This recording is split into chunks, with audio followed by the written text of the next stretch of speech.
So I ask Professor Ginevičius to give a welcome speech. Sehr geehrte, I'm sorry, I speak German. Sehr geehrte Konferenzteilnehmer, leider findet die Konferenz aufgrund von Umständen, die außerhalb unserer Kontrolle liegen, in einem anderen Format als geplant statt. Heute müssen wir zwei Dinge besprechen. Erstens, die Ergebnisse des von der Europäischen Union finanzierten Projekts Bachelor and Master und zweitens, die Möglichkeiten zur Verbreitung dieser Ergebnisse. Zunächst möchte ich unserem Hauptpartner danken. Dank dem wir zu Teilnehmern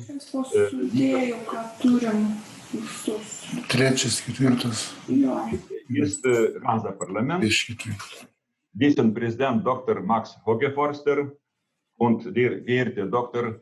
Jürgen Hogeforster, dessen besondere Fürsorge wir während des gesamten Projektes gefühlt haben. Zuerst möchte ich eine kleine Exkurs machen. Ich arbeite seit vielen Jahren im Hochschulsystem. Mir sind seine Probleme gut bekannt.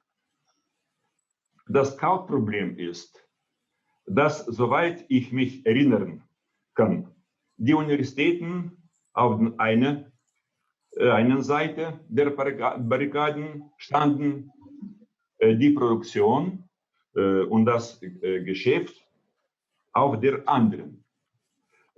Die Arbeitgeber dachten und denken, dass Hochschulabsolventen zu akademisch vorbereitet sind und ihr Wissen nicht an der praktischen Arbeit angepasst ist. Die Universitäten antworten, dass ihre Mission darin besteht, Fachkräfte nicht für einen konkreten Arbeitsplatz, sondern Fachleute, Intellektuelle von breitem Profil auszubilden. Es ist eine ewige Kontroverse, die bis heute andauert. Ich bin der festen Überzeugung, dass die Lösung für dieses ewige Problem das duale Studienmodell bietet, das wir an unserer Universität implementieren möchten. Es ist sogenannte eine Brücke zwischen Theorie und Praxis, die die einzelnen Teile zu einem Ganzen verbindet. Ein Beweis dafür ist das heute diskutierte Projekt. Das Wesentliche daran ist, dass ein Universitätsabsolvent während seines Studiums das für einen Bachelorabschluss notwendige Wissen erwirbt und gleichzeitig dank Langzeitpraktika praktische Arbeitsfähigkeiten entwickelt, die es ihm ermöglichen, unmittelbar nach dem Abschluss als Meister zu arbeiten. Ich sehe ein weiteres positives und wichtiges Ergebnis dieses Projekts. Ein solcher Absolvent, der in einem Unternehmen arbeitet, kann ein sehr guter Praktikantleiter sowohl für Berufsbildungszentren als auch für Auszubildende im Hochschulenbereich sein, da er über ausreichende Management-, Wirtschafts-, Ingenieur- und vor allem pädagogische Kenntnisse verfügt. Dieses Projekt besteht aus zwei Teilen. Erstens der Entwicklung eines Studienprogramms nach dem dualen Modell und zweitens seiner Umsetzung. Aufgrund der Besonderheiten der litauischen Gesetze kann das Studienprogramm erst nach seiner Zertifizierung durchgeführt werden. Ich denke, Herr Audrius Grainis wird ausführlicher über das damit verbundene Schwierigkeiten sprechen. Wir haben die erste Phase des Projekts erfolgreich aufgeschlossen und durchlaufen derzeit einen zweiten Akkreditierungsprozess, so dass die Zulassung zu diesem Studiengang im nächsten akademischen Jahr beginnen kann. Die Wirksamkeit der von EU finanzierten Projekten hängt davon ab, inwieweit ihre Ergebnisse in anderen Ländern verbreitet werden. Es ist daher vorgesehen, dass die Ergebnisse unseres Projekts in Polen, Finnland, Deutschland und anderen Ländern umgesetzt werden. Ebenso wie wir das in Deutschland entwickelte Studienprogramm von Bauprofil umsetzen müssen. Ich habe kurz die Schlüsselmomente des Projekts Bachelor and Master besprochen, die während der Konferenz der Projektteilnehmer ausführlich erörtert werden. Ich glaube, dass trotz der Schwierigkeiten mit Corona die Ziele der Konferenz erfolgreich erreichen werden. Ich begrüße die Konferenzteilnehmer noch einmal und wünsche viel Erfolg. Vielen Dank.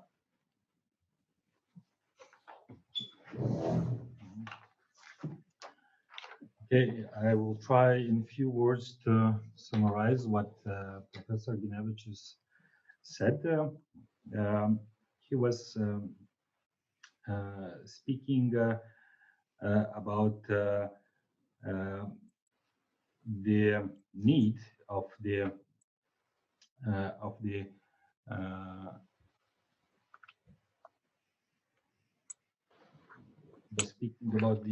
the practical education in university systems, more practical knowledge in our university study systems. Also, he thanks Professor Marx and Professor Jürgen for the help in this project and for other partners. And he was speaking about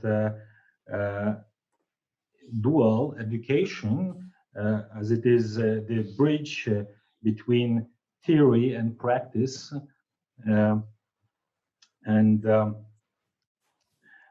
He also was speaking about how hard is the accreditation procedure in Lithuania, how hard are steps to introduce new study program.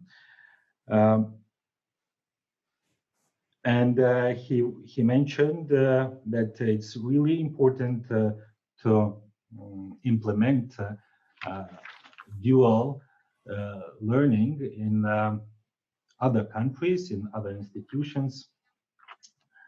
So thank you, Professor Ginevicius. I would like to ask Dr. Jürgen to say a few welcome words. Yes, thank you a lot.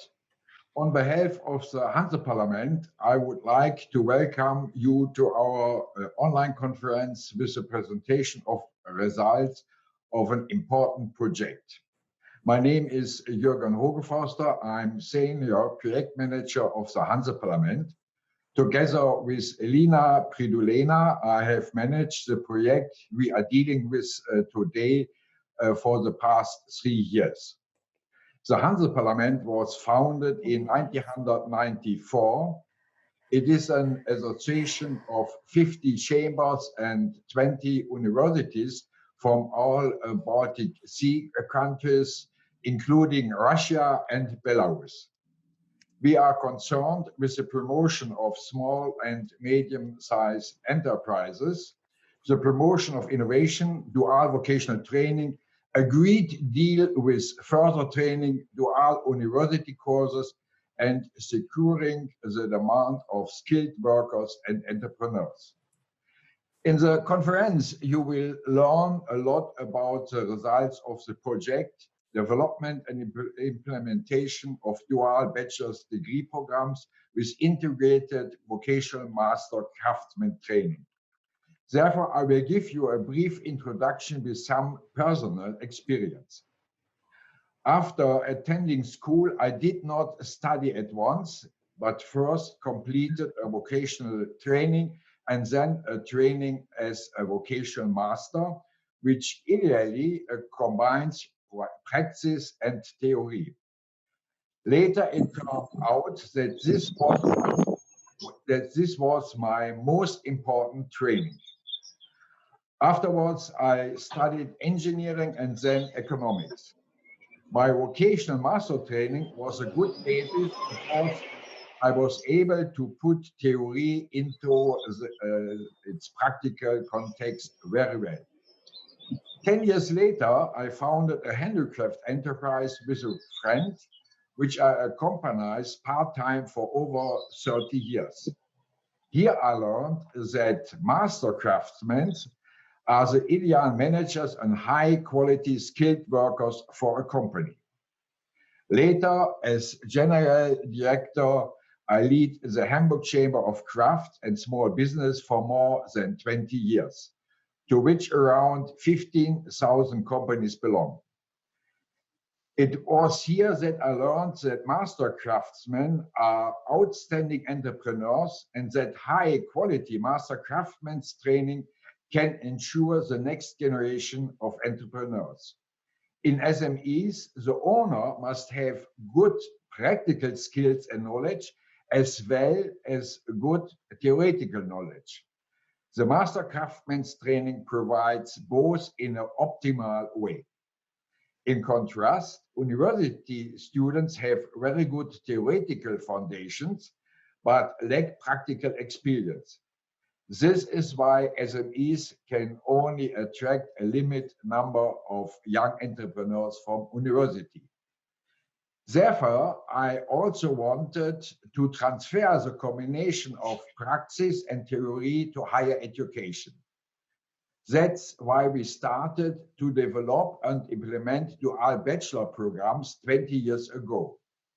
Students spend about half time in a university and the other half in a company. They can obtain both a vocational qualification and a bachelor degree. University and company are training partners on same level. This study course in Buxtehude is near to Hamburg, and in Hamburg are a great success.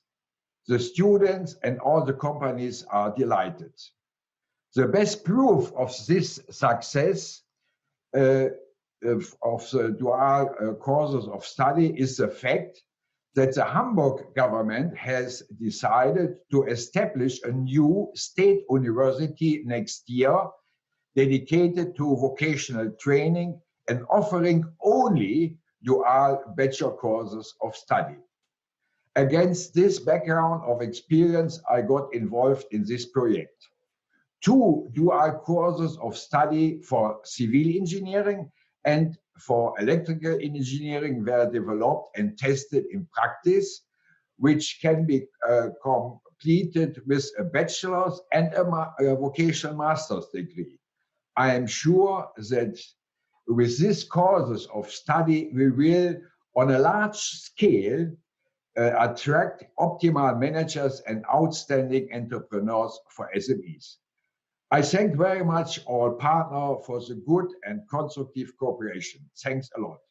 Last but not least, I would like to thank very much to Professor Ginevicius and Dr. Gaines for organizing this conference. Now, ladies and gentlemen, I wish you a great deal of knowledge at this conference. Thank you for your attention. Thank you, Dr. Jürgen.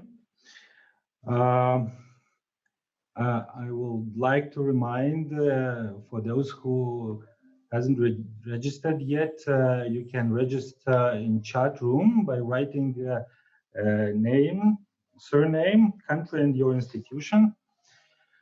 Now I would like to ask Alina Predulina from Hanse-Parlament to present qualification and requirements of young entrepreneurs and managers for SMEs. So please, Alina.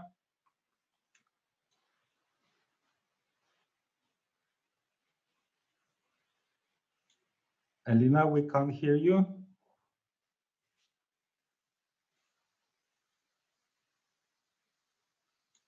Still no sound.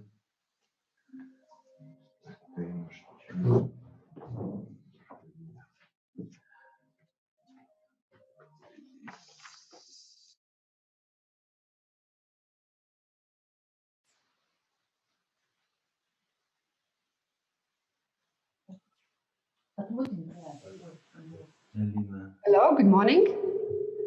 Good morning. Okay, that's nice. Now you hear me. Good morning, everyone from Hamburg. My name's Elina Predulina, and as I was already introduced, I will speak about qualification recruitment of young entrepreneurs and managers for small, medium-sized enterprises. In the project, we developed a new way or educational program and recruit young entrepreneurs and managers for SMEs. As you have heard, we are speaking today about dual study courses, but in the project we developed a special case of dual study courses in the way that you, after a dual study course, you receive 2 degrees, the bachelor degree and master craftsman degree. Here I speak about a vocational master, or in German Meister Ausbildung. It's my pleasure to present you this project today. We have been working last 3 years on this project, and this will be finished in August this year. So we look back what we have reached and present you today the results. But first, before I go into detail about the project and dual study degrees, and I'd like to present you actually the background information, the reasons why we initiated this project 3 years ago. And let's start with the most important thing. Small, medium-sized enterprises carry Europe. More than 99% of all companies are SMEs in Europe and Baltic Sea region, ensuring prosperity and growth, providing 2/3 of all jobs, or financing large part of governmental expenditure and social benefits. And all in all, we can say small, medium-sized enterprise build our future. However, they are facing major challenges in the very near future, and actually already today.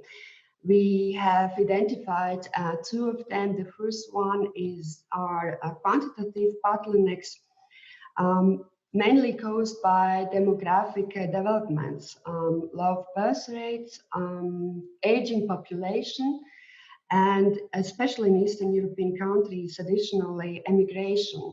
So what does it mean? This sharpens the competition for young skilled workers and entrepreneurs between different stakeholders, between SMEs, between SMEs and bigger companies, higher education institutions and vocational training. So that in 20 years, it halves the number of entrepreneurs. So that decline of entrepreneurs is very alarmingly in the next future. These demographic problems are compounded by systematic problems in education systems due to the low attractiveness of vocational education and training in many countries. So, and about 65 to 70% of young people in the European Union choose to study. And this means that a large potential of capable young people, professionals and entrepreneurs are lost to SMEs. The other one is the quality problem, growing deficits. So we speak here about the qualification gaps. The qualifications obtained during training and studies often don't correspond to the needs in companies, as well as we speak about qualification requirements. These are high and dynamically increasing through especially technical progress, as well as, for example, globalization. Where do we stand? According to this graph, we can recognize the link between education systems and the level of unemployment among young people. As you can see in the countries with mainly school-based vocational training like Sweden, Finland, Poland, Lithuania, Latvia, and Estonia have relatively high unemployment rate in comparison with the countries with dual system, like in the countries Denmark, Germany, or Norway. And this slide should highlight the very strong decline of population in many European countries, especially in Latvia, Lithuania, and Poland. So that indeed for the next generation, there will be a very strong competition of skilled workers and in many European countries. And lastly, to conclude outlining the challenge that SMEs face, what do companies say about the current developments? In our company survey we carried out, we see that already now companies report alarmingly high numbers in lacking skilled workers or entrepreneurs. For example, 40% of SMEs seek for business successors already now. 70% of SMEs need skilled workers. And they also report on the weaknesses in vocational training that directly affect them, like 96% of SMEs in the survey want a better practical vocational training and 74% better theoretical vocational training. So knowing all this, we were wondering how can we help SMEs to qualify entrepreneurs. And here the answer is we need to find new ways to attract entrepreneurs and secure business transfers and startups. Here we would like to present two new ways. The one, dual bachelor degree programs, and the second one we developed and partly realized in the project, the dual integrated bachelor degree program with master craftsman training. Dr. Jung Hogefoster mentioned already how dual study courses look like. There's a 50% of the study courses in the company in a form of a training or internship, or a work if the trainee is employed in the company, and 50% of the training period takes place at the university. The credit points you earn for the training, they are accounted for the both parts in the company and the university. In our project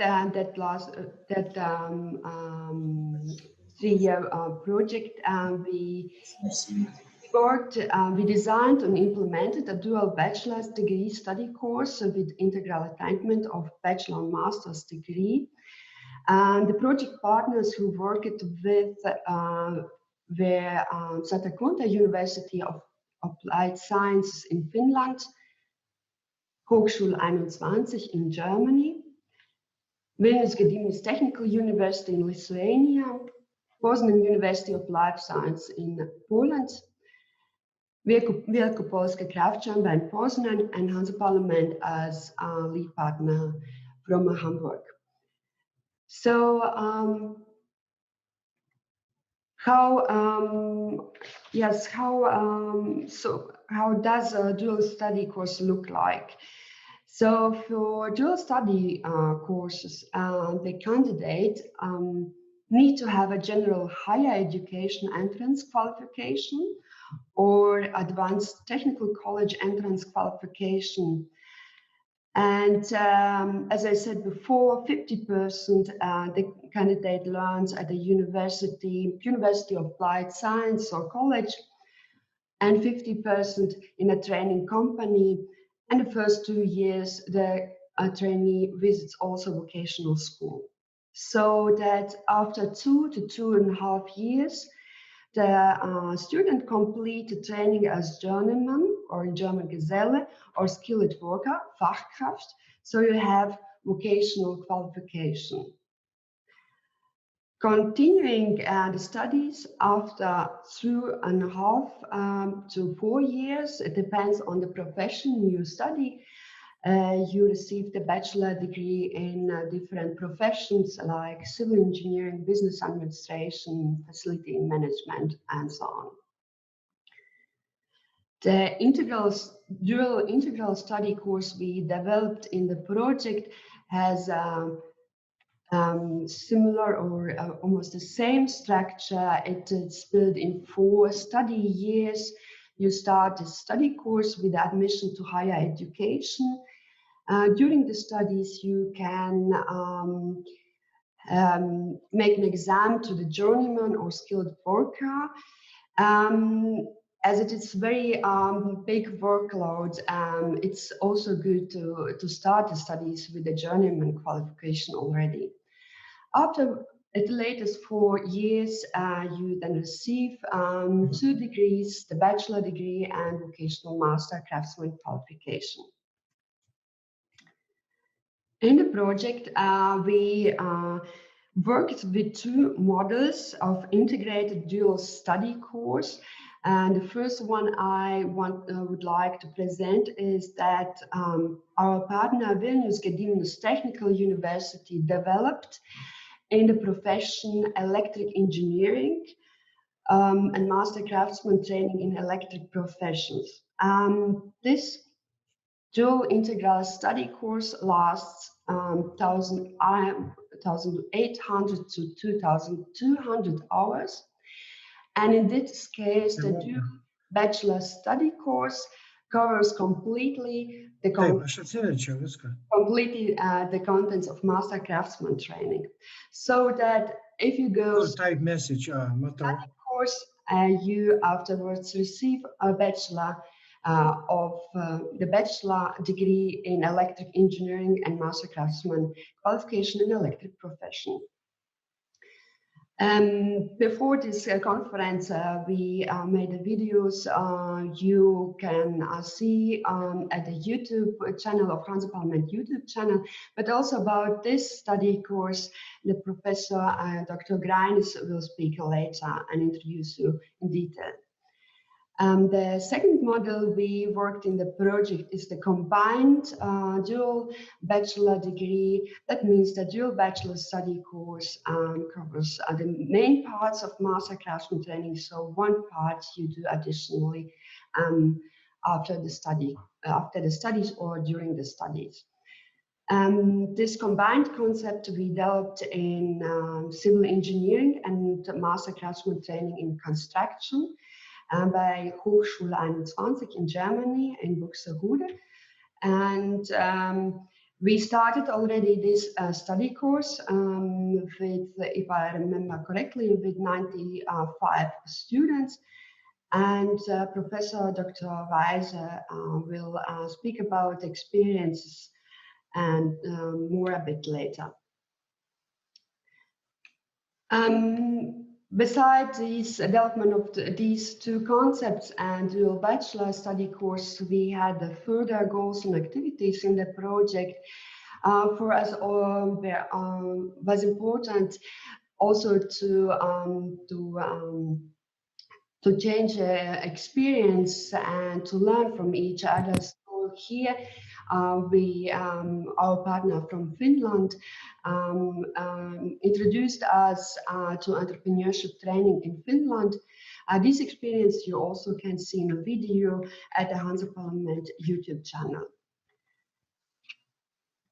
We also worked out the modules of training of entrepreneurs, and we had the possibility already to implement and test modules of the study course we developed in the project in the electric engineering by our project partner Wielkopolska Craft Chamber in Poznan. And there was a need by SMEs in the advanced training in business administration and vocational work pedagogy. So these modules of the study courses, like our partner in Poland, you can also use as advanced trainings. And as next goal, of course, we transferred these study courses to certain Baltic Sea region countries. We are available if you have any questions for individual implementation consultations. So also here you can get more information in a video we put in a YouTube channel. So these are the goals and activities in the project. With these dual study courses, we can promote innovation, transfer and research and development tasks in small, medium-sized enterprises, especially through students' work if they work on a problem from the company. So they bring innovation in the company. And as next advantage of this integral dual study course is that Master Craftsman training is an academic degree, international recognized and very attractive. And we recruit entrepreneurs and executives with practical training and outstanding qualifications. And lastly, I'd like to highlight the great opportunities for young people, vocational schools, universities, chambers, and companies, that SMEs receive all services tailor-made and just in time from a single source. And through this dual study course, we also promote regional cooperation, because to carry out them, to realize them, there's a cooperation necessary on a regional level between universities, SMEs as training partners, chambers and SMEs promoters, and vocational schools. So yeah, I would like to finalize my presentation with the same, that small, medium-sized enterprises carry Europe. And let's build a future with integrated dual bachelor study course with Master Craftsman training. And yeah, thank you very much for your attention. If you have any questions, please let me know. Thank you, Lina. Nice presentation. So maybe anyone wants to ask Lina something?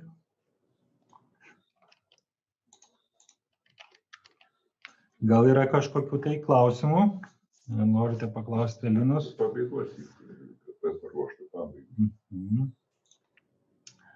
Okay, then maybe we will leave the questions for the discussion in the end. Okay, thank you.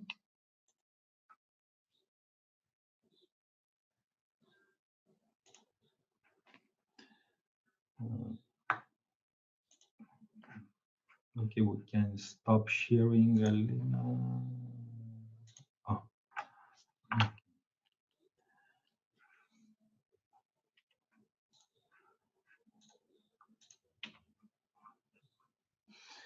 Okay, now we have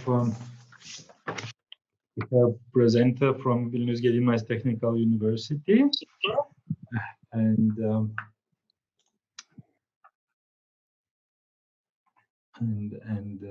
I will present. One moment. Oh, share.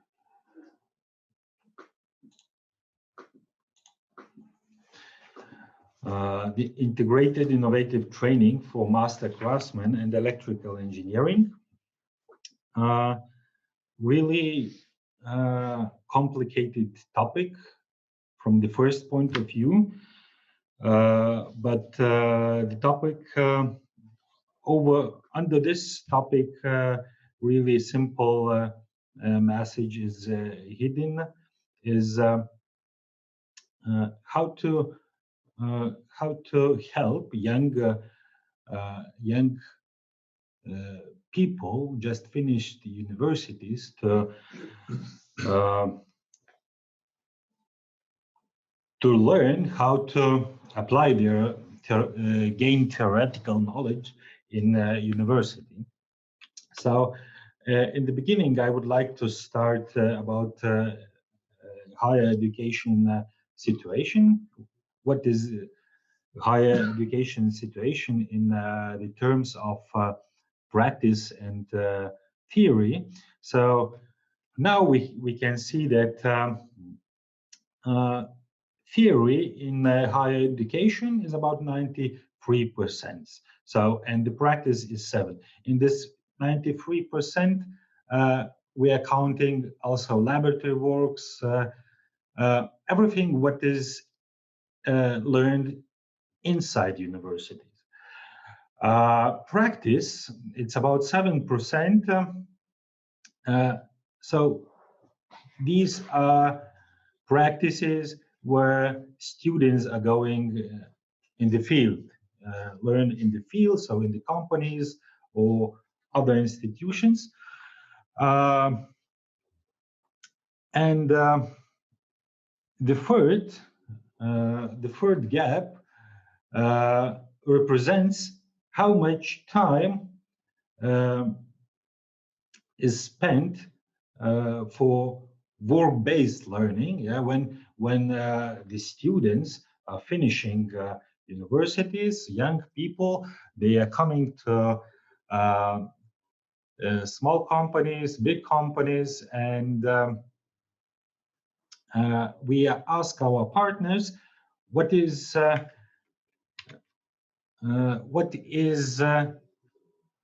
the time when the new people, young people from universities are coming, and what time they are spending to learn how to apply their knowledge gained in higher education institutions. So, of course, this is rough number. The survey was not so big. It's not really scientific significant, but it's about 60-70%. What our partners said. Young people are learning how to apply their knowledges gained in higher education institutions. So, of course, this number will reduce dramatically in time, but in first few months, first year, it depends on, I think, on the people, motivation, and so on. But the time is high.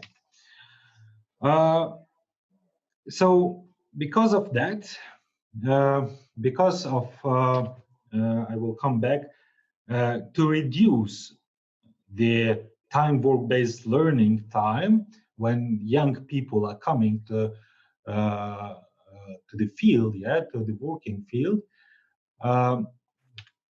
We developed, designed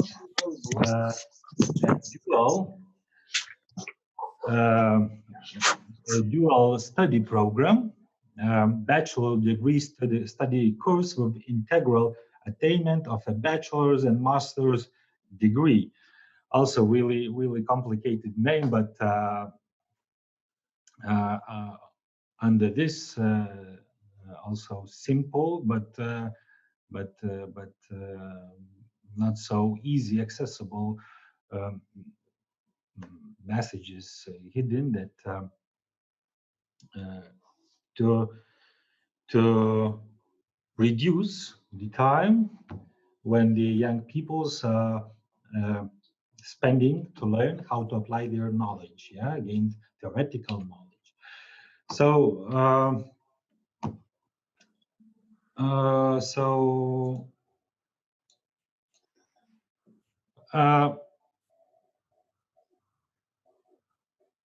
this is two different study programs. You can see in the left the bachelor degree, electrical engineering, for example. Doesn't matter really what kind of study program you will take. It's approximately about 93% of theoretical, so the time spent in universities or in higher education institution, and only 7% of time young people are spending in learning the things in practice, and to help to reduce the work-based time learning, we developed or created new study program. So it's Bachelor and Master degree.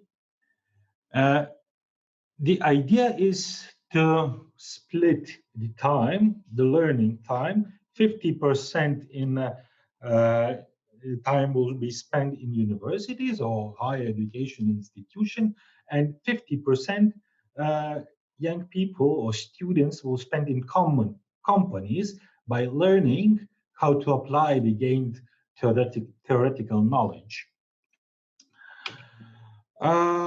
So we, at the beginning, we created this structure, the rough structure of the study program, and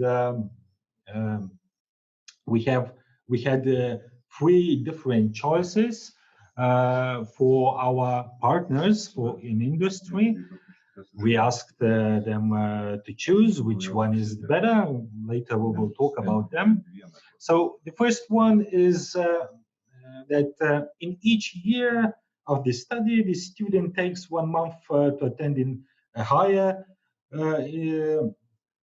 education institution, learning specialty, management, economics, and so on. And in the next month, he will spend in the companies by carrying out practice, or learning how to apply their gained knowledge in this previous month. Second structure of the study program or concept. This is these three concepts that each year of this study, student half of the semester will spend in company, half in a higher education institution. And the third one, in each year of this study, student passes autumn semester in higher school while listening to the theoretical courses of the corresponding specialty at the grade level, and the spring semester in the company by carrying out practices. So this slide will show a little bit, maybe more understandable, the three concepts, what was given for our partners. First, you can see the rotation, yeah, of companies to university, company, university. It's about one month. So the students should change their learning place about 6 times. Second option, students are changing learning place in 4 times, and the third one, student will change only two times per year.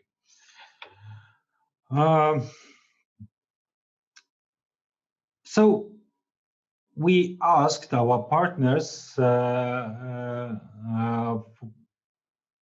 and we gave the question what is the best concept for them, yeah? First, second, or third. So 60% of partners said that the second one is the best, that the student will change learning place 4 times, so 2 times per semester. 38% said that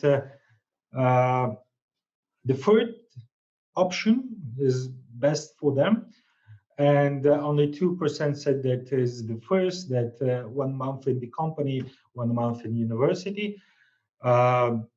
So later we were talking only about these 2 possibilities, and we chose the third concept of the study program. This was done due to accreditation procedures or legal requirements of the study program in Lithuania. Basically, because of this. And what is the structure of the designed study program?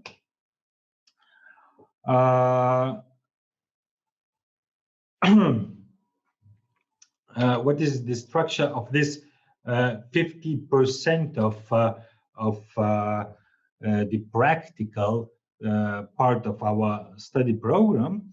So about 60% it's productive practice, 25% of organization, and 12% of cognitive practice. It should be mentioned that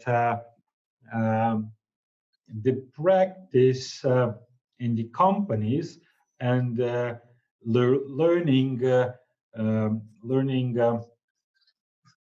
study courses in higher education institution is really connected. So if in this semester students are learning, for example, economy, law, and so on. So students will go to organizational practice to learn the same courses in the companies, to apply their knowledge gained in a university or higher education institution. The other 50% is when the students are spending in higher education institutions. So 50% is specialty studies. It's about 38% of non-specialty study subjects, and we also took a small survey that the companies are looking for interdisciplinary staff, which can show learning results, not only the special, for example, if we're talking about electrical engineering, not only about electrical engineering, but about the economics, law of electrical engineering, and so on and so on. Also, we asked students if they want more practice in their studies. So the students which were asked the question, it was they already were finished their practice in companies and they loved it, and 100% of them, they said that they would like more practice in their studies.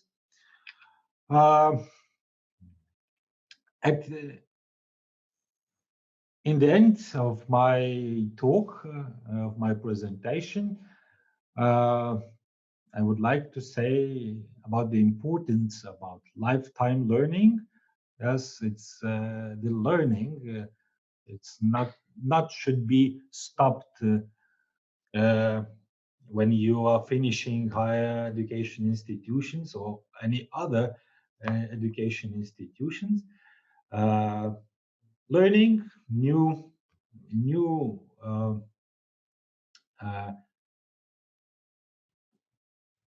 things opens new doors. So I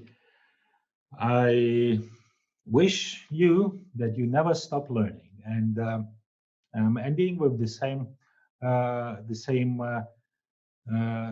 slide, that I wish that this time work-based learning eventually decrease dramatically, but I would like also to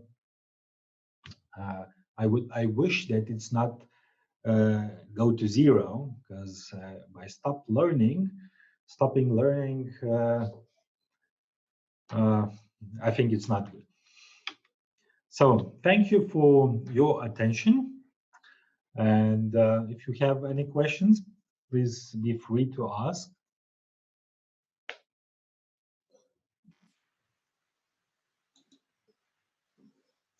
Okay, if we have no questions, maybe with discussion we will leave after talking season.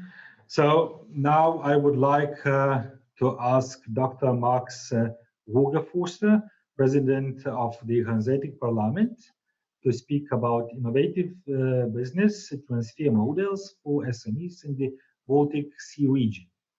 So please, Dr. Max. Yes, thank you very much, Audios. Labas Ritas. So, okay, you can hear me. Okay, so you just ended your very good presentation on that with the advice that everybody should be engaged in lifelong learning, and that's a nice bridge, because the Bachelor and Master project has been co-funded by the Erasmus Plus program of the European Union, and one of the main goals of Erasmus Plus is to realize lifelong learning in Europe. So that's actually what we are doing. I would like to give some attention to business transfers. We talk about this education, and it's a very, very good education. But if once you have the Bachelor Meister degree, you're a young person with the two best possible degrees, the business world is wide open to you, and there are many ways you can go. One possibility is, of course, to start your own business. So you come up with a business plan, you look for some financing, and then you start your own company. But the other option is to take over an existing business. Especially in the new member states, many private companies were started in the early 90s, and the owners at that time were 30, 35 years old. And now the owners are about 65 years old, and they are approaching the retirement age. And the European Commission identified that more jobs are lost in Europe due to failed business transfers than new jobs are created in startups. But still, most support actions go to start up your own business, but it's more important to consider taking over an existing company. And I would just like to use the opportunity to give you some insights about this, how this could look like. And yes, the European Commission believes that it's just important to support these generation shifts from the older generation to the younger generation than it is to help you start your own company. There have been many research activities in this field, and only one member state in Europe pays attention to the business transfers, while the others are just neglecting it very much. And since, like Elina Pellegrina pointed out, SMEs are the driving force in Europe and make up of 99% of all our companies, we should pay more attention to help them to transfer their business to the next younger generation. Yes, some statistics. In this European Commission study, it was identified that 500 businesses providing 2 million jobs will have to be transferred every year until 2025, and at least 1/3 of business failures are the consequences of bad transfers. So many jobs are lost because the shift to the next generation doesn't work out. There are several reasons for this. One of the main reasons is that there's not enough planning. Usually an SME owner has a lot of work in his daily routine, and he doesn't pay attention very much to his strategic planning. But if you want to have a successful transition, you need to plan for 2 or 3 years. You cannot do it in 2 or 3 weeks. And then it's not easy to find a suitable successor, simply because we don't have enough young people in Europe, especially in countries like Lithuania, where many young people also went away to study or work. I think Lithuania lost 1/5 of the working population. So there's a real lack of young people that are able to take over the companies. Then the financing can be an issue. Of course, it's also important to consider that the know-how in a smaller company is often connected very much to the business owner, to the manager. And if he leaves the company, this know-how is also lost. So you need to consider knowledge management. And it's not easy to find support for business transfers. Most business agencies, business intermediaries, chambers of commerce and crafts so far have supporting the internationalization of companies, the marketing, and also the startups, but not so much the business transfers. But this is about to change. And we set up a network for this, so that the chambers and universities in the Baltic region are trained to become experts in business transfers. The project is called InBets BSR. You find lots of information on the website www.inbets.eu. And in this project, we identified a couple of models how to transfer the business from one generation to the other. And I would like to introduce these models to you. So there are 6 models altogether, how you can shift the business to the next generation. The first model is the classical model. So in former times, it used to be like this all the time, that if the business owner is leaving, his son or daughter is taking over the company. Most of the times the son, but thankfully more and more also the females are taking over companies. But still, we realized that in many cases the children saw how much the family put into their self-employed work, and that they worked not only 5 days a week, but often 6 days a week, and they had less vacation days than you have as a full employee. So many young people are not willing to take over the businesses from their families. Also, they have different expectations and don't want to continue the family business. So this model stops to be the most popular model.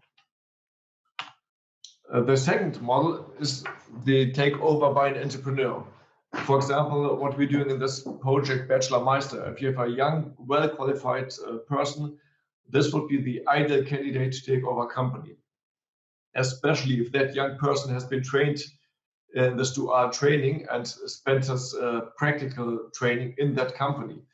So if that person was able to get a bachelor degree in 3 years and at the same time worked in the company already, he has the ideal conditions to be a successor. He has the management training from the university, but he also has the practical knowledge from that company.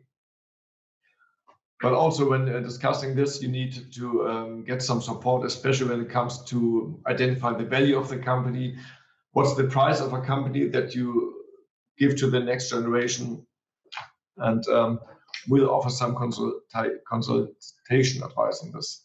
I will come to that later on. Model number 3 is if you don't have a young external person, a takeover could take place within the company by the second in line, which usually is the senior management. So if the company owner is retiring with 65 or 70 years, the next in line would be the manager of the company. If there's a manager on the SMEs who might be 50 years old or 55 years old. And this is also a good opportunity because this manager knows the company inside out. He knows all the numbers, the figures, he knows the employees, he knows the customers. So this usually is a very good opportunity, but especially in this model number 3, it's very important to plan this way ahead so that you don't lose your senior manager because he's frustrated that you never talked with him about the possible takeover of the company. Model number 4 is rather new in the North and East European countries. It's a model that is more well known in Spain and Italy. It's the takeover by a cooperativa or by a workers' cooperative, meaning that if there's no manager in the company, the SME, but you have 5 or 6 employees, maybe 3 of them want to take over the company together. The advantage is that they can share the price for the company and divide it by 3 persons. And the other big advantage is that also these 3 persons have a very high interest in continuing the company because it's also their job, and they have been gained a lot of practical experience in that company. But if you set up a contract like this, like a cooperativa, you have to clearly identify the tasks and responsibility for every person in the job, so that you later on don't have any management fights within the 3 or 4 people having this cooperativa. The model number 6 is the takeover by another company, and this happens quite a lot. It's you just have to be careful that what are the reasons for this takeover by another company if you want to continue your own firm or at least secure the jobs, because sometimes the takeover by a competitor has just the purpose to close down this business. But that's not a real takeover, it's a buyout. And but it could be also a possibility to have another company take over you just so that this company extends its product line or can conquer new markets, has a new regional office, things like that. So when discussing a takeover by another company, by a competitor, this really needs to be disclosed and openly discussed. What are the real aims of this takeover? Is it just a buyout to reduce competition, or is there some real interest in the company and continuation of this firm? Last but not least, of course, all these 5 models before can be mixed. So you can also have, for example, model number 1, the family takeover, so that the daughter takes over one part of the company and the other part of the company will be taken over by senior management or by a cooperativa or by a competitor, so that you sell one part of the company, but the other parts stay within the family. And these mixed models are more and more popular and very interesting, but asks for, of course, for a lot of planning way ahead and consultations. Besides the models for takeover, we also have a lot of models for financing. So how can you finance this business takeover? This is, of course, the very key to a successful transfer, that you need to look where you can get the money and how a financing could look like. It's not always the case that you just say, okay, this company has a value or price of 800,000 euros, so I get a credit by bank and I give you 800,000 euros and that's it. Usually there are more mixed models. For example, it could be an opportunity that the business owner leaving is recommending that you give him 200,000 euros on the table, but the rest can be paid as a leasing agreement in the next 15 years. This takes a lot of pressure from the younger generation, and gives the older generation that's leaving a real pension or retirement fund, so that he gets some money every month or every year. And these mixed models are quite interesting and most popular in Finland. Also, of course, the price of the company that you want to realize is crucial. If you have a young Bachelor Meister who maybe gets 400,000 euros loans for a company, you have to really know what you can get for that money.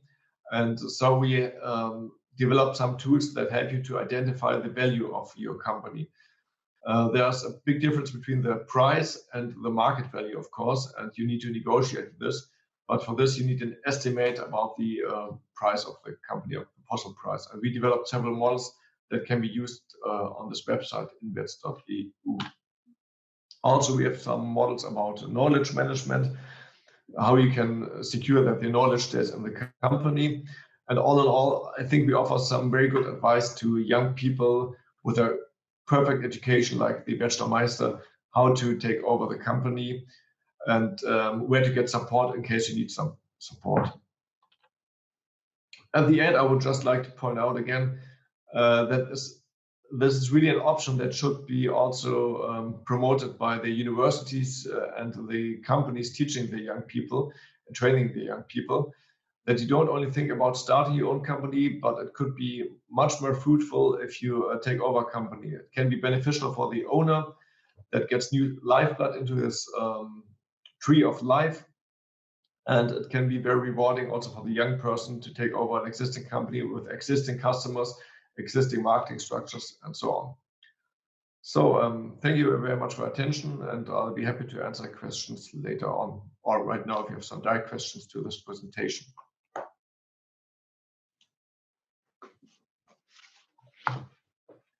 Thank you, Dr. Max. If we have no questions yet, then maybe discussion session. So now Professor Andreas Weiss from Hochschule 21, Germany. He will present experience with training to become a master craftsman in civil engineering. So already implemented dual course.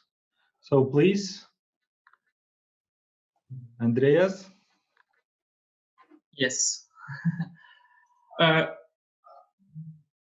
Okay. Let me share my screen.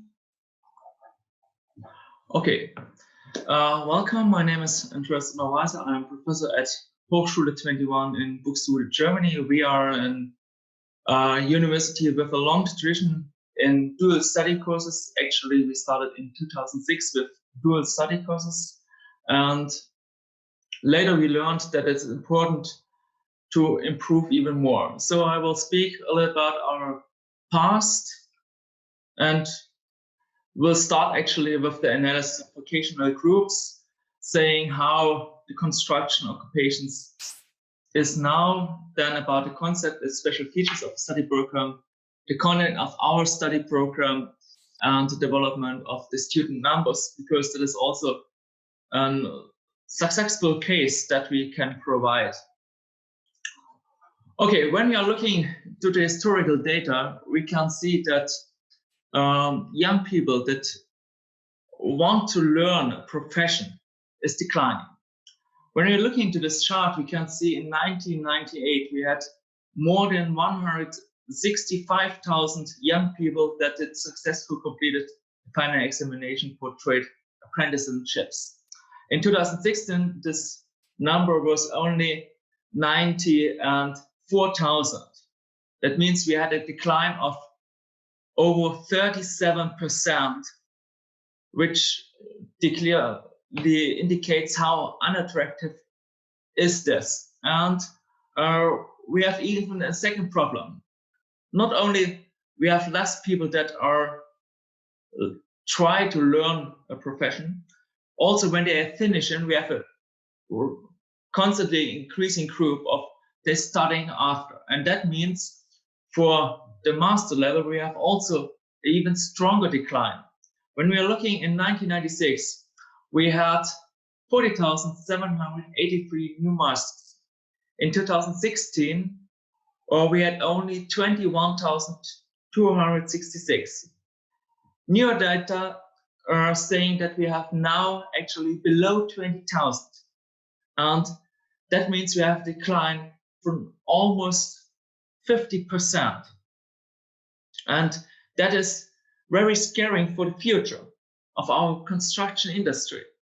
So when we are looking through the changes, we have to also take a look at the 5 categories of building industry. The preparatory work side didn't change enough. Building and civil engineering, we had a strong decline.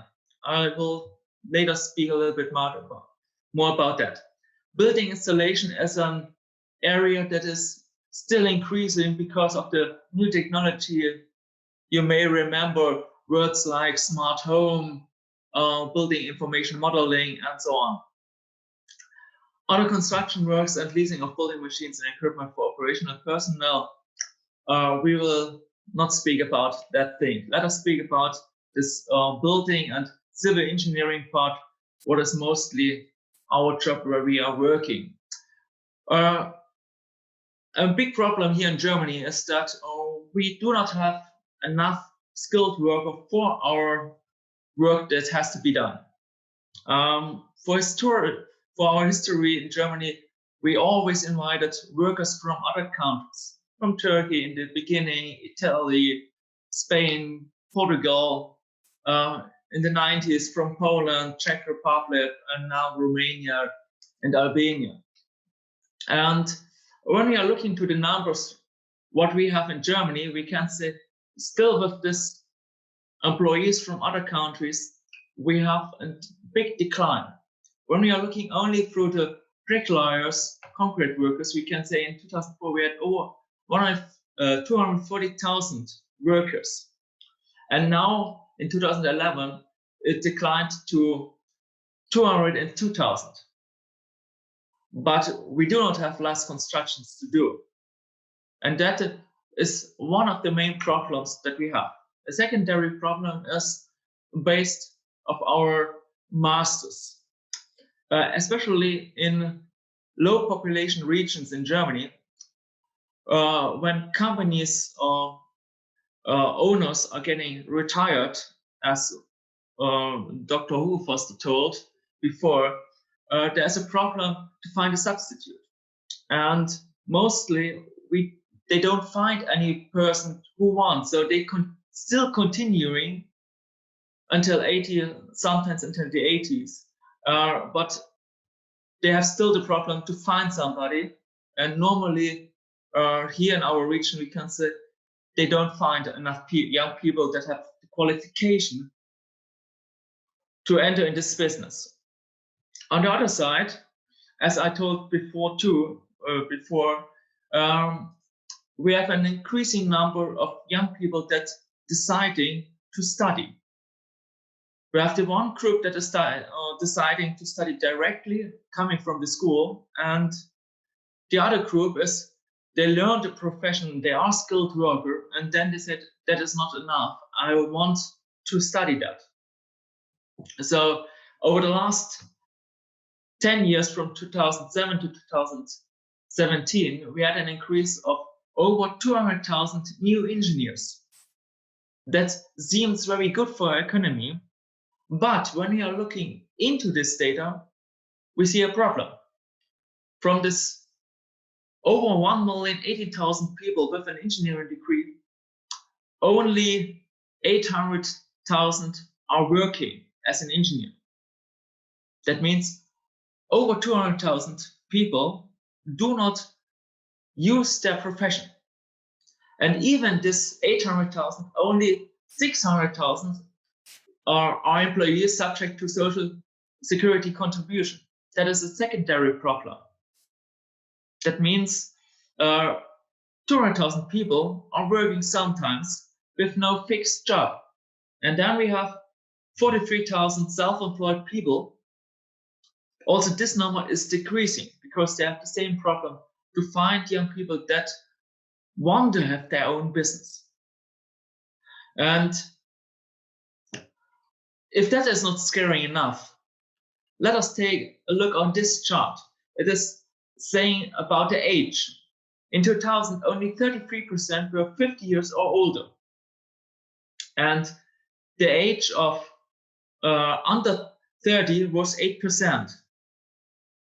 Now, when we are looking to the right side of this graph, we can see 44% now are 50 years or older that are working as an engineer, working in the construction occupations. That means almost every second workplace has to find a substitute. But where we will find this huge number of young people? And that is actually the main problem that we have to fill with our study course. Okay. We are a public-private university, and as I said before, we are providing since 2006 dual study courses. Our study schedule is, as you can see, we have always a change between theory and praxis. So as today is the last day of the theory phase in our university, so on Monday, our students go back to their companies to start the practical phase for the next 3 months until the end of September. Then they come back for the next semester until end of December, and in January until end of March, they are again in the practical phase. On one side, this gives the students a lot of possibilities to get practice. That is very good for teaching, because you can teach the theory, and depending on the company where they are working, they have several different opinions and how they do that. And that makes teaching more interesting for them and for us as professors. The second thing is, and that is actually one thing that students actually don't like, because normally a semester here in Germany is 18 or 19 weeks. And we shortened it to 12 weeks. That means the workload every week is higher than a normal public university that not offering a dual study course. And sometimes this is a problem, because we have always to take care of the workload of our students. And that is not so easy to control that. But actually, we do that relatively well over the years. For the practical phase, our students go to companies. That starts from a self-employed small company with 1 employee until to multinational companies with over 100,000 employees worldwide. So some of our students are working around the world. Now I have students that are in Spain, in Portugal, UK. So that is also bringing them a more international view, and that makes also teaching more interesting for us as professors. When we are looking into the model plan, we can see in blue that are the basics that an engineer must learn.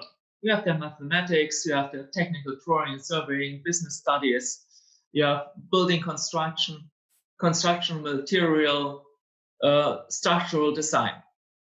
Actually, that is part 2 of the Master Craftsman certificate that you have to provide. And we do that in this first part.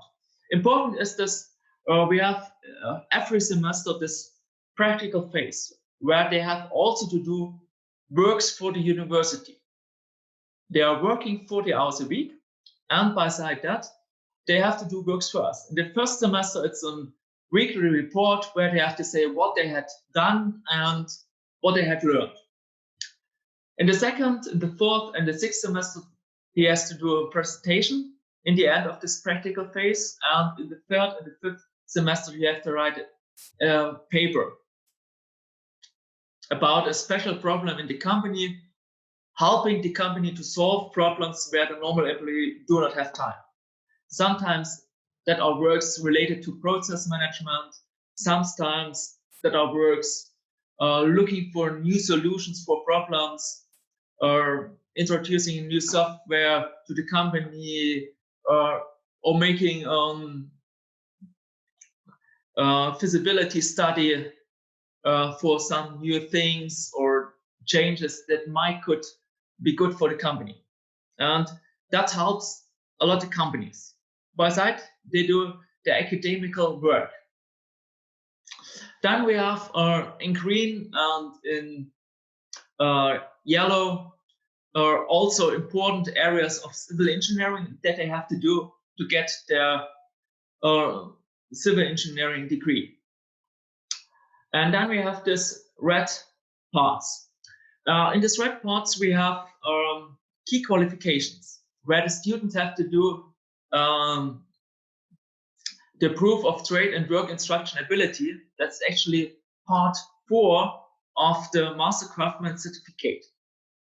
And in the compulsory optional subjects, he has to choose modules of the business administration, like accounting, leadership, that he has actually completing the part 3, the examination of necessary knowledge in required business, commercial, and legal knowledge.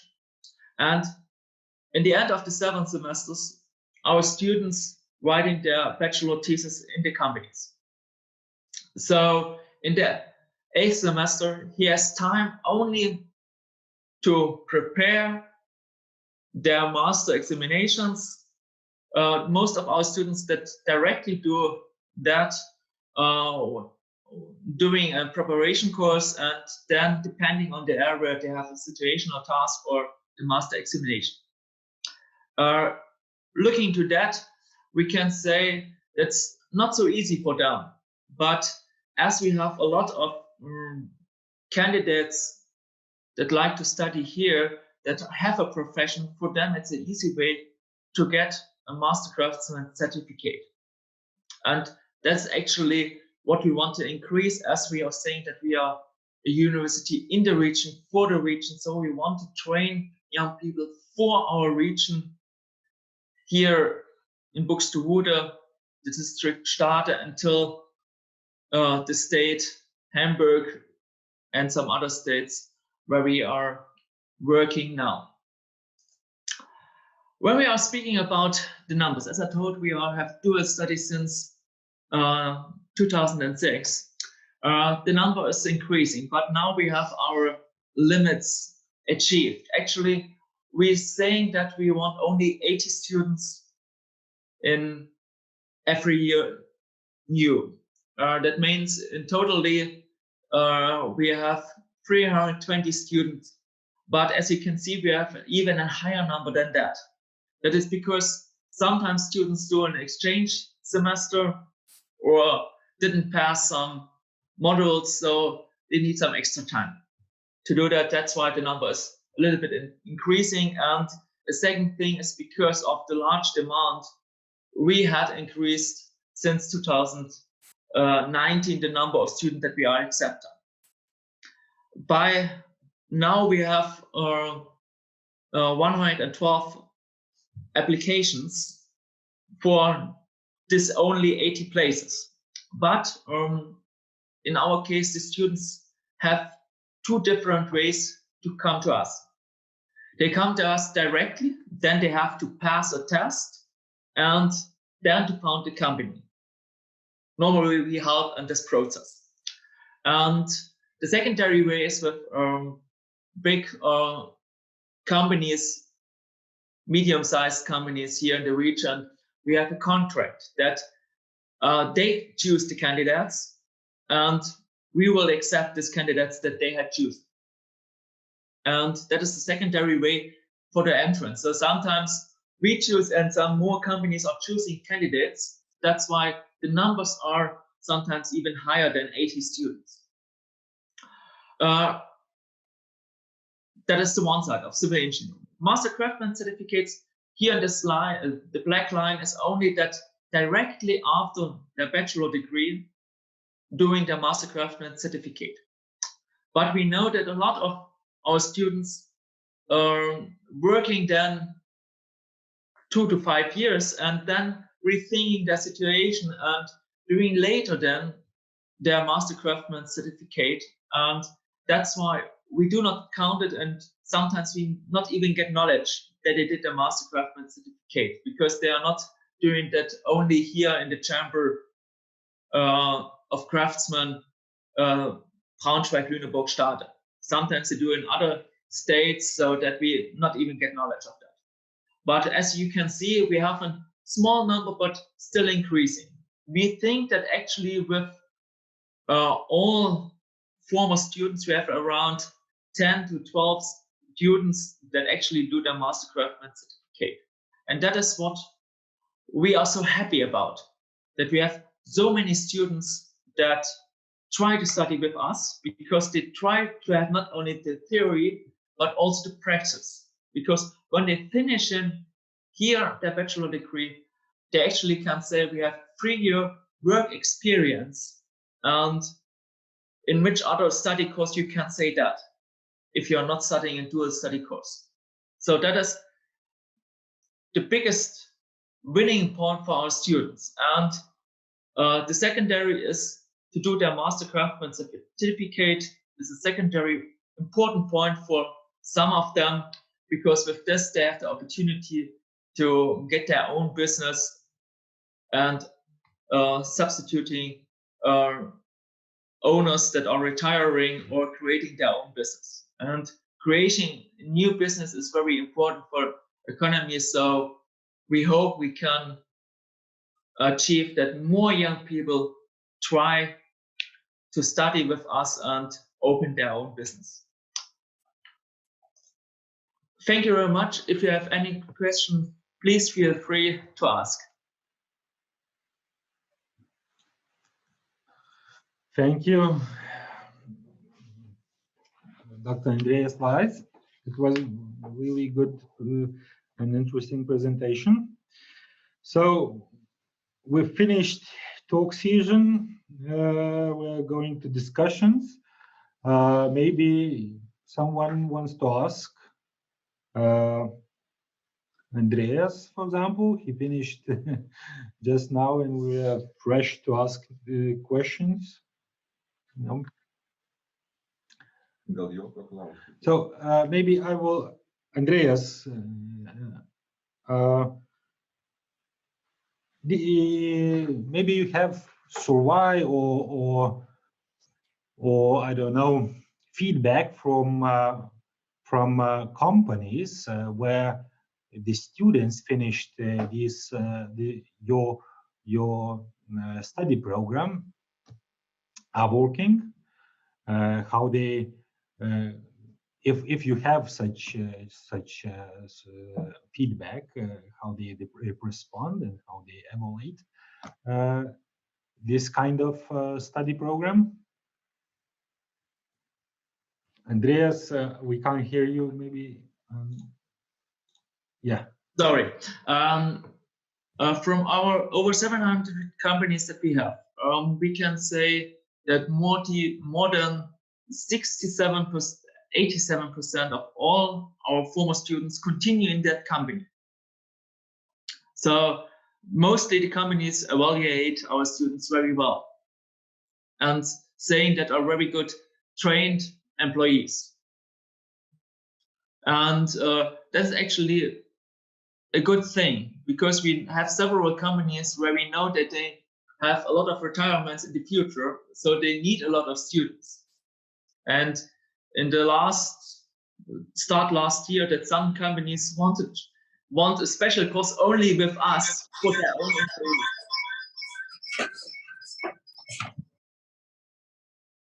And I think for companies it's very important, because you're not only selecting a young professional on the market, but you can train him through years for your own necessaries. And that is, I think, for companies very, very important that they get a trained person that know all about the company, how the things work there, so they do not lose time with trainings when he start working.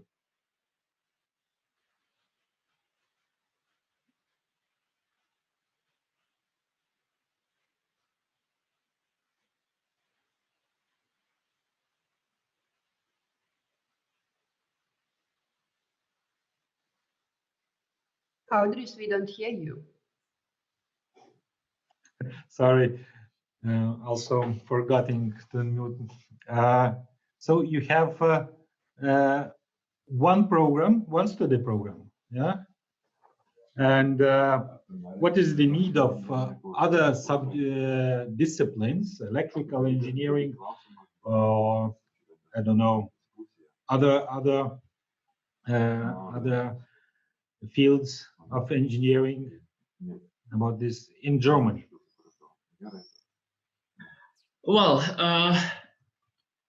we in the university, we have some other civil engineering related study programs, architecture, dual, or building automations, industrial engineering. They are actually more or less going well.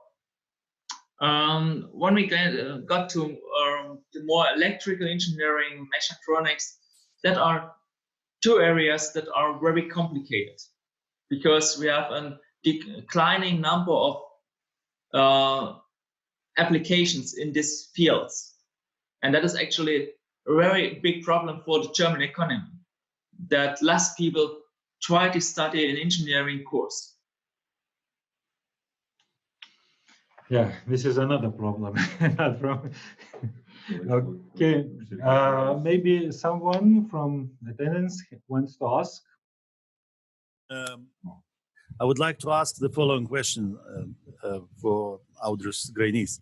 Well, can you describe shortly the accreditation, how the accreditation system of different study programs takes place in Lithuania? What is the process of accreditation? Thank you very much. Thank you for the question. First, there are legal requirements for these study programs.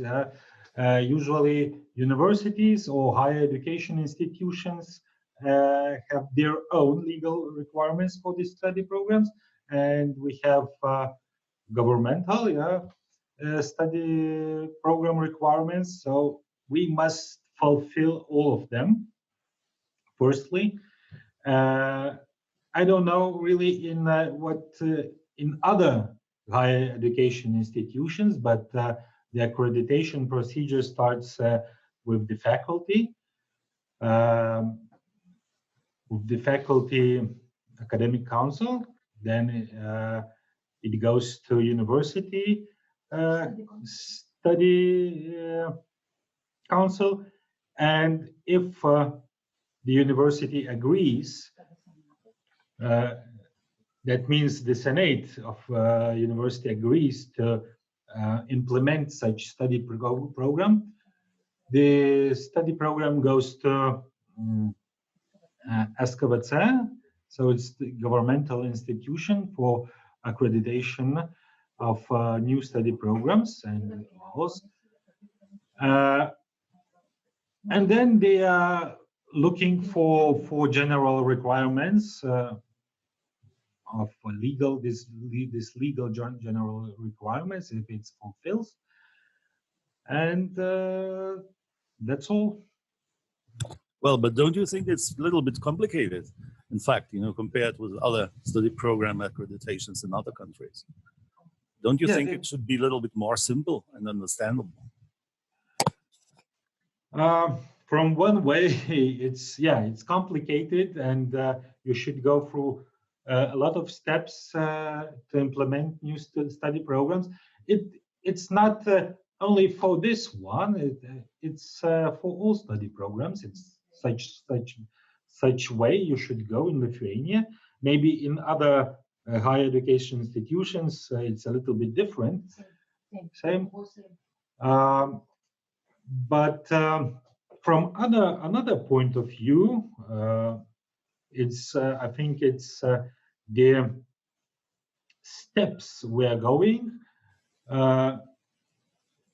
makes study program better and better, because going through the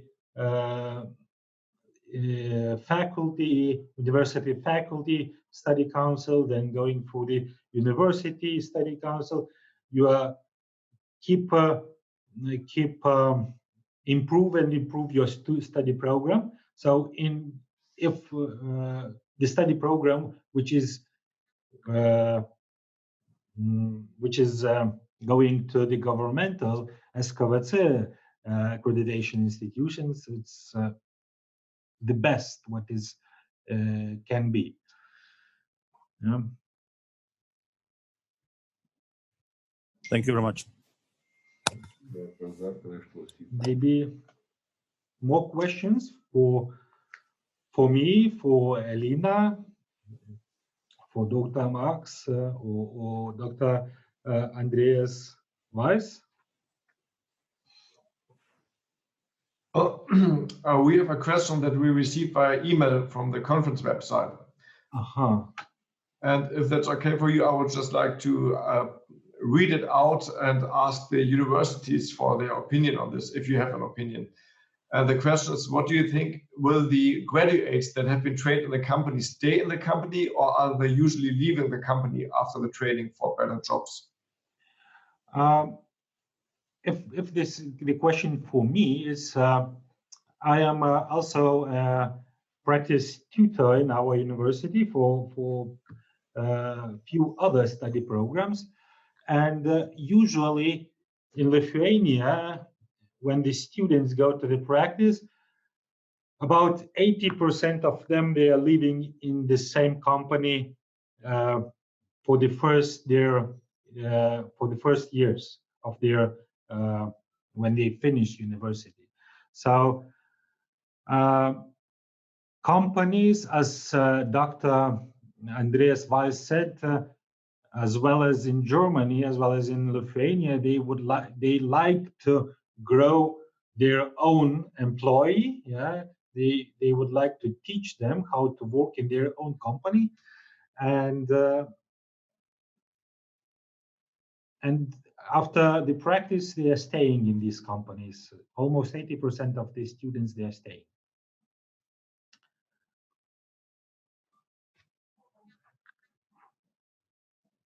Okay, I got the question from Uwe Schaumann.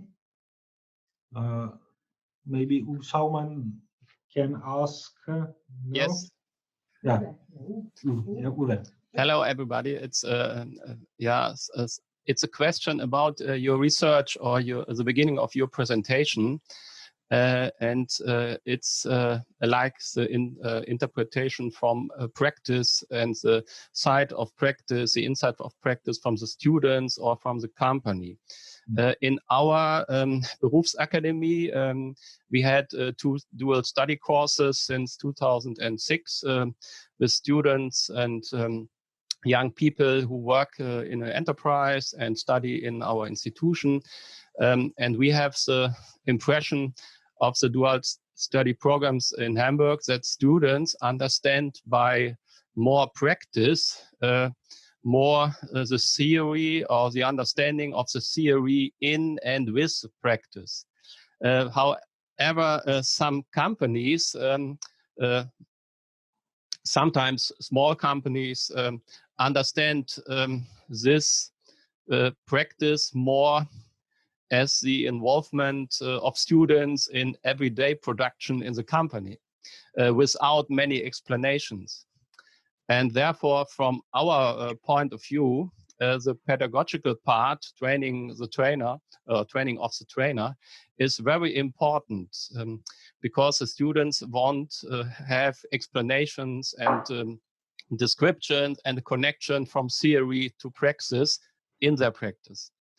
And my thesis on this is almost the students who also receive explanations and background information on practice are generally better motivated and interested in staying in the company. Yeah. Perhaps this type of personal development can also increase interest in a managerial position in the company, perhaps also in the takeover of a company in the future. Do you understand, or yeah, I understood the question. Okay.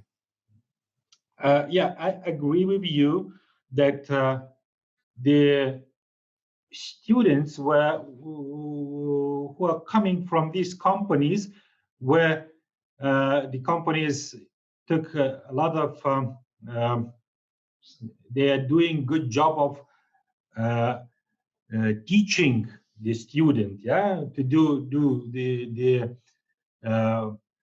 things in the company. The results of these students are much better. Also, the final bachelor thesis are in another level, because I don't know in other really but in engineering, to do design stuff or another thing, you should have practical knowledge. Yeah, and if you don't understand in practice, you can't go in design thing. But yeah, I agree with you, and we are trying what we are doing in our university. Each student has a tutor in university. So I am a tutor in university, and he has tutor in the company, the responsible people who are taking advising him. And sometimes we have bad experience with some companies. Yeah, it happens, but we're trying to, let's say, delete it from the list from the next year. Yeah, we can't be secured about that, but we're trying to put our students into these companies who are willing to grow the student, yeah, for themselves, to teach the student. And these companies who are trying just to make it labor, yeah, additional working hands, we're trying to push out of the table of the practice. It's like this. Yeah. It's hard to do it. Hard to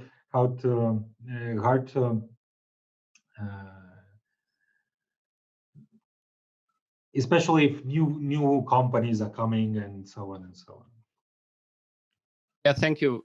It's the same as by our companies, I think, and that's why we had a lot of information to give information to the companies before they make a dual study course, due to the different impression about practice and theory and the connection between them. We have the same experience. Thank you. Thank you. Okay, maybe someone else wants to ask and take part in discussion. Yes, Beata? Hello, good morning, everyone. I'm from the Poznan University of Life Sciences, and if I could share some good experience from our side, we have a dual study course in wood technology, so a little bit different, but still engineering. And what we have in our companies where we work, we have, of course, tutor from the university part and tutor from the company. But what we have experience with is like when we have a subject a task, we always put it like a quantitative task. So for example, find the ways to raise the productivity of the production line by 1% or something like that. So something that is very interesting for the students, but also very beneficial for the company as well. And of course, this is the study program. So sometimes it works out and sometimes they don't find the solution. But in most cases, when you put the creative young people and you have this kind of quantitative goal to achieve, both company and the students are willing to put some efforts to achieve this goal, and then it works really well. So this is a small hint from us how we also cope with this problem, that to really work with the practice and to have the efficient tutor in the company as well. Thank you. Thank you, Beata. Jetzt Leon, kommst du bald aus dem Büro, Papa? I have a question. I would like to add to what Beata said, Biasiak. I'm from Krakow University of Economics. We are the largest university of economics in Poland, and I was for long-term person responsible for internship with students in our international business. So we have students studying in English. And what I would like to say from our experience, that these students, so usually when they are looking for internships and when they start, for example, in such companies as Shell company, or we have a lot of outsourcing companies, as for example IBM and some other consulting companies. So most of them, when they start internships, so usually they get jobs. So they receive these proposals to stay in these companies after we finish the studies. But speaking about this practical, because I'm not sure if we have we have double diplomas with different universities. Also with Germany, we cooperate with Münster Fachhochschule. I even have two students from Germany now supervising for their master diploma. Yes, I will have a meeting in 10 minutes with them on Skype. But another important thing which is related to practical aspects, in Poland we have two types of PhD. One is like normal PhD, and another is, I think we can call it as practical PhD. It means that PhD students have to solve practical problems. So they have to cooperate with business, with company. So usually one or this secondary supervisor is from the company. So usually first of all, they have to find this problem, and then they're looking for how to solve this problem in their PhD. So probably with my insight could be of value for you as future development. Yes, because we are speaking about studies, bachelor, master, those dual studying, but this is also important from the perspective of PhD studies. Thank you very much. Thank you. So in the chat room, Jonah from Norway also asked the same question as talked Marek. I don't answering your question. I can't answer because we have no finished students who finished the study programs. Maybe Dr. Weiss can answer this question. In our university, we have like a third that want to do their master degree after the bachelor degree. Most of our students, when they are finishing their bachelor degree, don't think about master degree. Some of them later, some years later, but only a third do directly a master degree after it. And for PhD, I have no knowledge that anyone try to do a PhD study after it.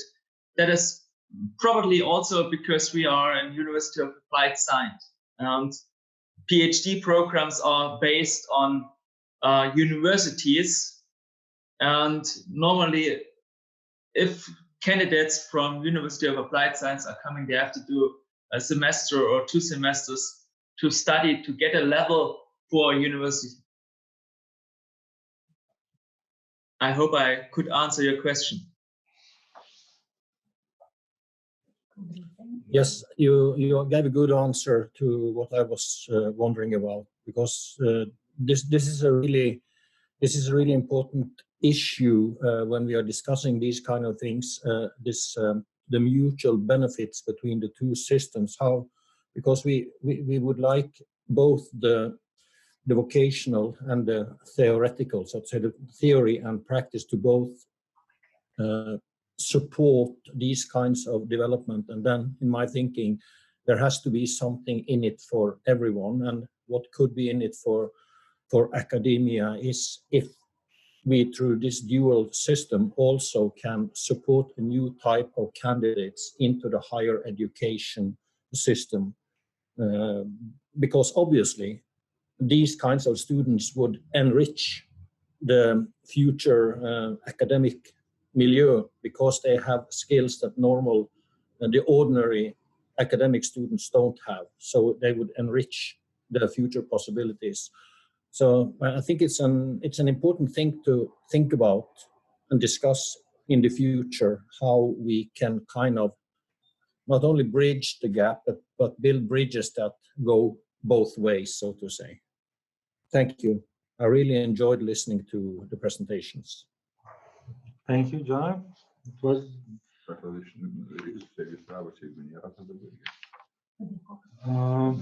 We have one more question. Adomas is asking. We have Adomas. Maybe you can. Yes, I'm here. Can you hear me? Yes, we can hear you. Okay, great.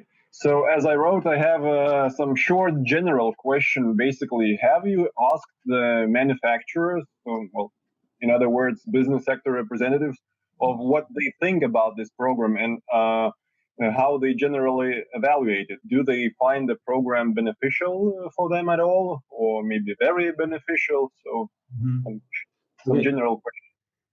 In Lithuania, the design of the study program, students, academic staff, and people from industry take a part.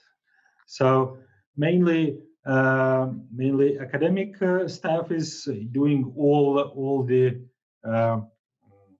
design of the study program, consulting with the students and with the business sector. So some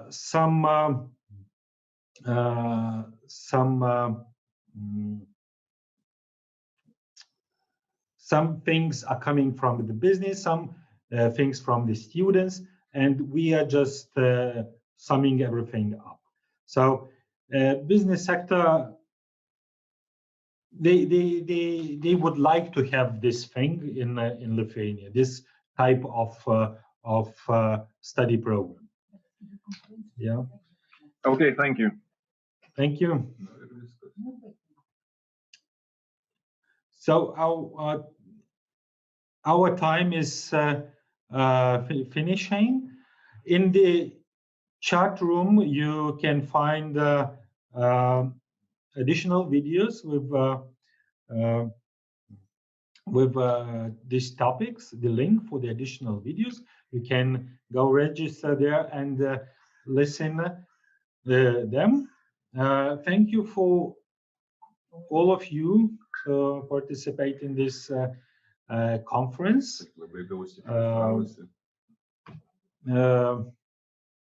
We have really good weather today, and this is said that it should be a virtual conference. we would like to be there in Vilnius with you together, but maybe next time we will meet there. And we'll please come to Vilnius. This is really nice city. If you come, please find us. We will show you more. Bye. Okay, there's no question anymore, so thank you and bye. Thank you. Bye. Bye. Bye.